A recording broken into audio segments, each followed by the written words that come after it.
بسم اللہ الرحمن الرحیم۔ السلام علیکم۔ رزق کی بے ادبی تنگ دستی لاتی ہے۔ ایک مفتی صاحب کا بیان ہے، کچھ ماہ قبل کی بات ہے کہ ایک صاحب جو مجھ سے محبت و عقیدت کے رشتے میں بندھے تھے ملنے آئے اور مجھ سے بولے، مفتی صاحب، میرا کاروبار پہلے بہت عمدہ تھا، میں لاکھوں روپے کماتا تھا، میرے پاس گاڑی بھی تھی اور بہترین زندگی بھی تھی۔ آج بھی وہی کاروبار ہے، مگر اب میرے پاس گاڑی نہیں، وہ خوشحالی نہیں۔ دن بدن میں قرض کے بوجھ تلے دب گیا ہوں، چونکہ رزق کی فراوانی تھی اور اب مشکل سے میرا گزارا ہوتا ہے۔ میں نے سنا ہے کہ آپ روحانی علاج کرتے ہیں، ذرا مجھے چیک کیجئے، مجھ پر کوئی جادو ٹونا، تعویذ بندش، نظر بد وغیرہ تو نہیں؟ اگر ہے تو پلیز کاٹ کر دیجئے، تعویذ دیجئے یا مجھے کوئی وظیفہ دیجئے تاکہ پھر سے وہی خوشحالی پر مبنی حالات لوٹ آئیں۔ میں بہت پریشان ہوں۔ یہ کہتے ہوئے وہ صاحب رو پڑے۔ میں نے ان سے کہا، آپ پریشان نہ ہوں، میں آپ کے گھر کے برتنوں پر دم کر دوں گا، وہی خوشحالی لوٹ آئے گی۔ انہوں نے کہا، کیا مجھے گھر کے برتن یہاں لانے پڑیں گے یا پھر آپ میرے گھر آئیں گے؟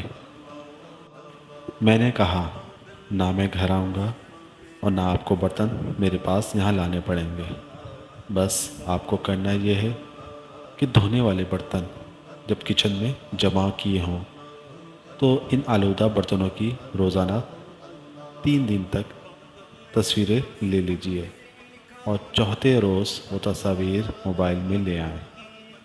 میں ان پر دم کر دوں گا اور سب ٹھیک ہو جائے گا۔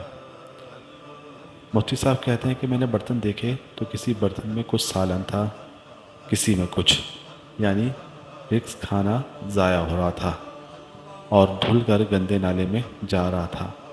میں نے پوچھا، یہ برتن ہیں، ان میں کھانا ہے جیسے سالن وغیرہ، اس کا آپ کیا کرتے ہیں؟ تو وہ صاحب نے جواب دیا، وہ بولے، ظاہر ہے کہ دھل کر یہ سب نالی میں جائے گا۔ میں نے ان سے کہا کہ میں دم نہیں کروں گا۔ انہوں نے وجہ پوچھی تو قصہ مختصر یہ،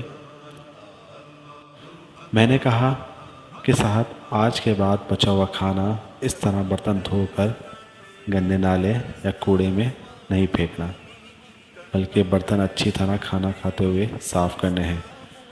یعنی کچھ لوگوں کی عادت ہوتی ہے کہ وہ پلیٹ کو بھر لیتے ہیں اور تھوڑا سا کھاتے ہیں اور آدھا پلیٹ یا بہت سارا کھانا رزق ضائع کر دیتے ہیں۔ کھانا اتنا ڈالیں جتنا کھانا ہے، اور جو بچ جائے کھانا اس کو کسی غریب کو یا چھت پر یا جانوروں کو یا بلی کو کھلا دیں۔ قصہ مختصر کہ رزق کی بے ادبی نہ ہو۔ ان صاحب نے وعدہ کیا کہ مفتی صاحب، آج کے بعد ایسا نہ ہوگا۔ آپ نے جو رزق کی بے ادبی کی صورتیں بیان کی ہیں، آج کے بعد ان میں سے کوئی بھی نہیں ہوگی۔ ان صاحب کی تسلی کے لیے میں نے 21 دفعہ برتن پر سورہ فاتحہ پڑھ دی کہ نفسیاتی طور پر ان کو تسلی ہو کہ میں نے واقعی دم کیا ہے اور وہ مطمئن ہو جائیں۔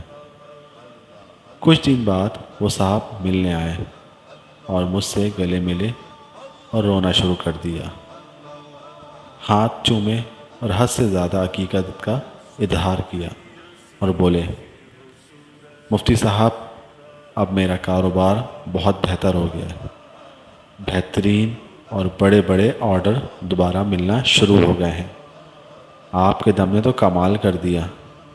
میں نے ان سے کہا کہ حضور اکرم صلی اللہ علیہ وآلہ وسلم کی حدیث کے مطابق رزق کی بے ادبی تنگ دستی لاتی ہے۔ آپ نے کاروبار بیان کیا، اس میں تو کوئی شرعی خرابی نہ تھی، آپ نماز بھی پڑھتے ہیں، تو مجھے اس وقت آئیڈیا ہوا کہ کہیں رزق کی بے ادبی کا شکار نہ ہو۔ آپ نے رزق کا ادب شروع کیا تو رزق واپس لوٹ آیا۔ بس اتنی سی بات تھی۔ ان صاحب نے عزم مصمم کیا کہ انشاءاللہ مرتے دم تک رزق کے ایک ذرے کو بھی ضائع نہیں ہونے دوں گا اور اس کے ادب و تعظیم میں کوئی کسر نہ چھوڑوں گا۔ میں نے ان صاحب سے کہا اگر تم نے واقعی ایسا کیا تو تمہارے پاس واپس گاڑی بھی آئے گی اور بینک بیلنس بھی۔ اللہ رب العزت سے دعا ہے کہ اللہ رب العزت ہمیں رزق کا ادب کرنے کی توفیق عطا فرمائے اور اپنے غیب کے خزانے سے ہمیں مالا مال فرمائے۔ آمین ثم آمین۔ ہمارے اس چینل کو لائک کریں، شیئر کریں، سبسکرائب کریں، بیل کے بٹن کو ضرور پریس کیجیے گا۔ بہت شکریہ۔ اللہ حافظ۔